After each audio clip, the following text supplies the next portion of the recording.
Hello people! Kanina ko lang na-check na expired na pala yung fresh milk namin. Lagi kasi silang lumalayas at hindi ko na ma-serve sa mga bata. Tapos ako naman, hindi ako nagagawa ng mga sweets. Sobrang nasasayangan ako pag mga ganyan na itapon. Ito namang custard powder, hindi ko talaga sukat akalain na this month din pala yung expiration nito.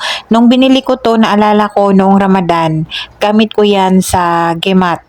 Konti lang naman yung kakailangan kaya ang dami pa talagang natira. So gagamitin natin yan para hindi masayang pati yung ating gatas na expired na kahapon. Kaya pa ipaglaban ng ating tiyan. So naglagay ako dyan sa pot ng 3 cup. Yung matitirang gatas dyan ay gagawin ko yan or gagamitin ko yan sa baon siri bukas mini pancake para magamit talaga siya. 3 cups ng milk and then 3 tablespoon din ng custard powder. Gagawa tayo ng vanilla pudding. Mag-comment kayo dyan kung ano pa yung pwede kong gawin dyan sa custard powder At na yan. At naglagay ako ng half tablespoon ng vanilla essence. Pwede kayong gumamit ng orange flavor or kung ano yun, rose water, kung ano yung gusto nyo.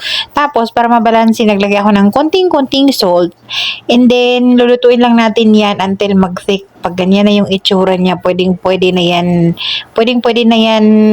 ipalamigin. Tapos, optional na lang to, pwede kayong maglagay ng nuts. Any kind of nuts na available sa inyo, pwede kayong maglagay. Pwede naman plain lang. At sobrang nakalimutan ko talaga yung konting-konting cardamom powder dapat. Pero nag-sprinkle ako dyan ng cardamom powder, hindi nyo na nakita nung toppings. Naglagay ako ng nuts sa top. Tapos naglagay ako ng konting-konting cardamom powder. Kasi nga nakalimutan kong ihalo doon. Pero pwede naman wala na. Then nilagay ko sa serving na kineme na ganyan pang ice cream. Tapos pinalamig ng konti. Mga ilang oras lang naman. Tuwang-tuwa yung amo ko dyan dahil nakagawa daw ako ng favorite Bago niya. Natin tikman, mag-beautiful eyes muna tayo. Pinalamig ko lang yan ng mga 1.5 oras. Basta lumamig na siya. Pero masarap din yan kahit na mainit pa. At pwede din kayong mag-top dyan ng caramel. Para aesthetic siya tingnan. Tapos, lalo pang masarap dahil meron siyang caramel.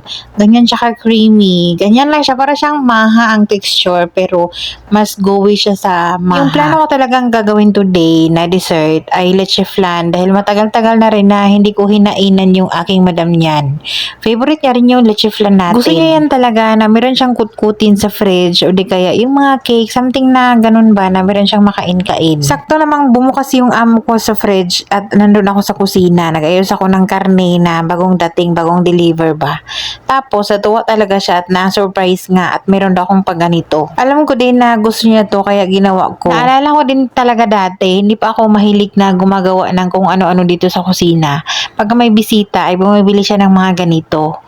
So, naisipan kong gagawa kaya ako ng ganyan. Sana talaga makita to ni Lola Mirna. Hindi ko pa naman siya na-black. Binigyan ko pa siya ng pagkakataong basahin yung post ko. Pati ako nag-enjoy dyan. Masarap talaga siya. Mag-comment kayo please kung anong gagawin ko doon sa custard powder na yun bukod dito. Lalo din nagpapasarap niyan yung pistachio nuts dahil meron kang manguya-nguya. Pwede din almonds or di kaya walnuts. Durugin nyo lang ng konti. At meron tayong napapasayang amo for today sa expired na gatas at expired na custard powder. Sabi ko sa kanya, I don't have plan to make that one. Kaso lang expired na yung gatas natin. Kaya sayang.